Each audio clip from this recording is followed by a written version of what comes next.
नमस्कार। केंद्रीय बजट 2024-25 इससे संबंधित जो भी महत्वपूर्ण तथ्य हैं उससे संबंधित आज का ये वीडियो है और आगामी सभी परीक्षाओं के लिए ये बहुत ही महत्वपूर्ण है। इससे एक या उससे ज़्यादा प्रश्न पूछे जाने की पूरी संभावना है। चलिए शुरू करते हैं। 23 जुलाई 2024 को केंद्रीय बजट 2024-25 लोकसभा में पेश किया गया।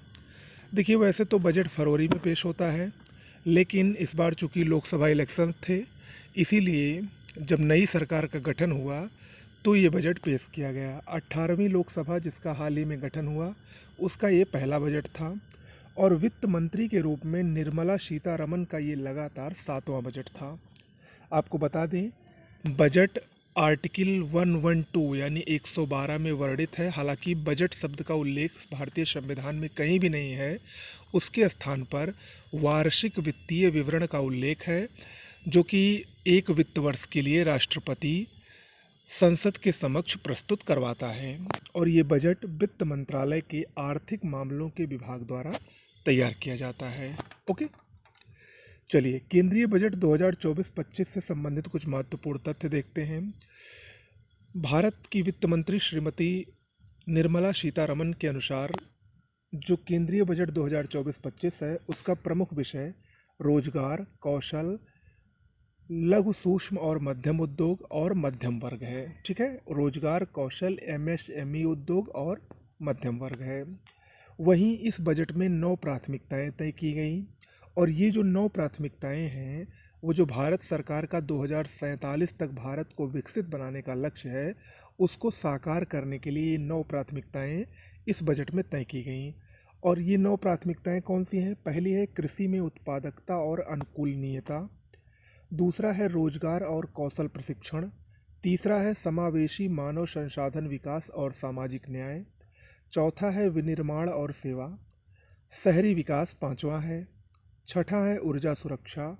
सातवां है अवसंरचना यानी इंफ्रास्ट्रक्चर। आठवां है नवाचार, अनुसंधान और विकास।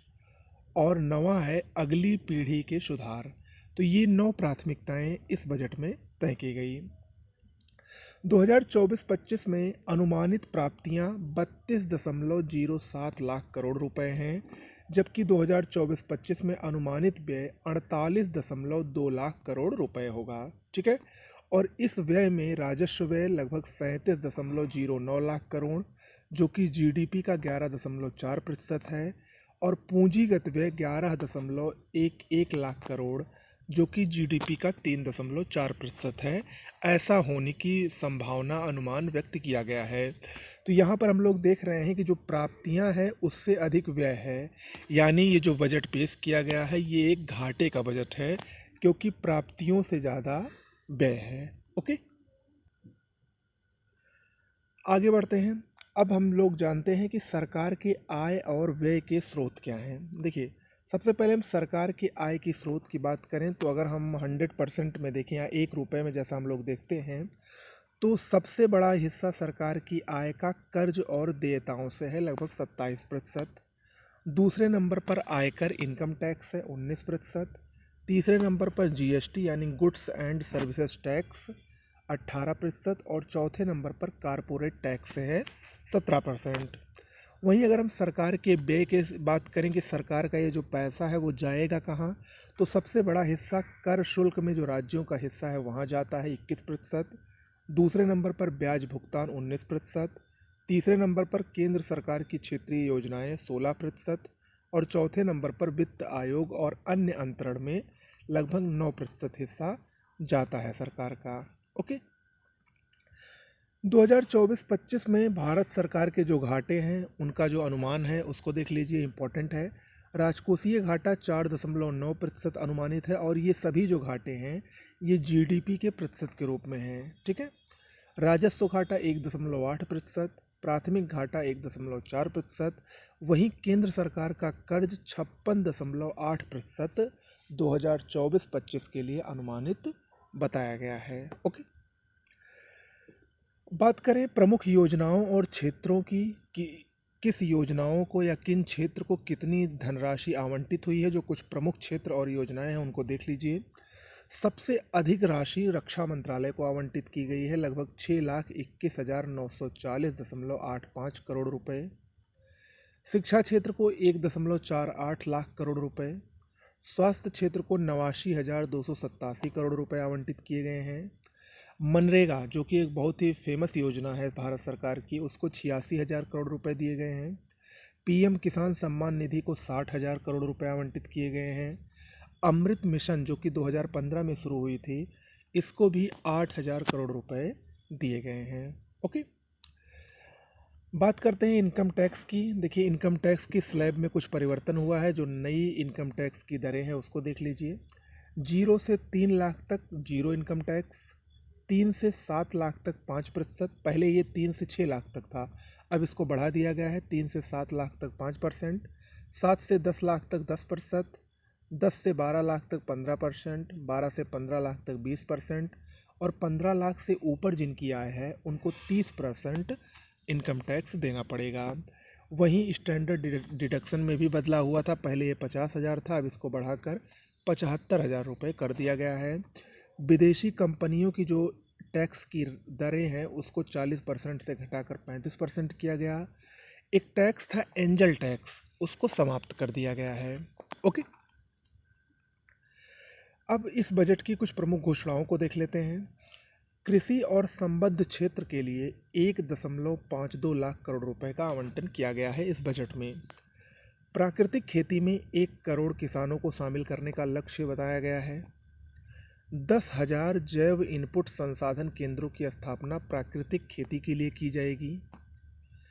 400 जिलों के 6 करोड़ किसानों के लिए डिजिटल फसल सर्वेक्षण कराया जाएगा और ये फसल सर्वेक्षण खरीफ फसल के लिए होगा। ओके, 4.1 करोड़ युवा को कौशल प्रदान करने के लिए 2 लाख करोड़ रुपए की व्यवस्था की गई है इस बजट में। 5 वर्षों में 500 सीड्स कंपनियों में 1 करोड़ युवा के लिए इंटर्नशिप योजना की बात की गई है। 1,000 ITI का उन्नयन किया जाएगा, हब और स्पोक मॉडल में उसको अपग्रेड किया जाएगा। उच्च शिक्षा अध्ययन के लिए 10 लाख रुपए तक का शिक्षा ऋण प्रदान किया जाएगा। 3 बहुत ही इम्पोर्टेंट योजनाएं इस बजट में घोषित हुई हैं। पहली है पूर्वोदय योजना। पूर्वोदय योजना में बिहार, झारखंड, पश्चिम बंगाल, उड़ीसा और आंध्र प्रदेश सहित पूर्वी क्षेत्र के सर्वांगीण विकास के लिए योजना लाई गई है, जिसका नाम है पूर्वोदय योजना। प्रधानमंत्री जनजातीय उन्नत ग्राम अभियान, ये आदिवासी परिवारों के सामाजिक आर्थिक विकास के लिए ये अभियान चलाया जाएगा। इससे लगभग 63,000 गाँव और 5 करोड़ आदिवासी लोगों को लाभ मिलेगा। NPS वात्सल्य योजना मोस्ट इम्पॉर्टेंट है। ये एक योजना है जो कि 18 वर्ष से कम उम्र के बच्चों के लिए लाई गई है। इसमें होगा क्या, बच्चों के नाम एक अकाउंट या खाता ओपन किया जाएगा, जिसमें जो योगदान होगा उनके पेरेंट्स यानी माता पिता करेंगे। जब बच्चा 18 वर्ष का हो जाएगा तो वो जो खाता खुला रहेगा उसको सामान्य NPS यानी नेशनल पेंशन स्कीम खाते में परिवर्तित अपने आप कर दिया जाएगा। ओके, इसी को कहा गया NPS वात्सल्य योजना। विष्णुपद मंदिर कॉरिडोर, जो कि बिहार के गया में स्थित है, महाबोधि मंदिर बोधगया और राजगीर, इन 3 जगह का विकास करने की भी बात की गई है। पूर्वोत्तर क्षेत्र में इंडिया पोस्ट पेमेंट बैंक की 100 नई शाखाओं की स्थापना की जाएगी। मुद्रा ऋण सीमा 10 लाख से बढ़ाकर 20 लाख रुपए की गई है। 5 राज्यों में, याद रखिएगा कितने राज्यों में, 5 राज्यों में जन समर्थ आधारित KCC यानी किसान क्रेडिट कार्ड जारी किए जाएंगे। सूर्य घर मुफ्त बिजली योजना के तहत 1 करोड़ घरों को 300 यूनिट तक हर महीने बिजली फ्री दी जाएगी। ओके, ये कुछ प्रमुख घोषणाएं थी जो कि अभी जो हाल ही में बजट जारी हुआ उसमें की गई हैं। तो इस प्रकार से जितनी भी महत्वपूर्ण बातें थी बजट 2024-25 की, वो सब हमने कोशिश की है कि आप सबको ये पूरी जो इम्पोर्टेंट फैक्ट हैं वो बता दिए जाएँ। ओके, वीडियो कैसा लगा ज़रूर बताइएगा। जुलाई माह का करंट अफेयर्स जल्द ही आपको मिल जाएगा, एक ही वीडियो में कंप्लीट जुलाई माह का करंट अफेयर्स। ओके, नमस्कार।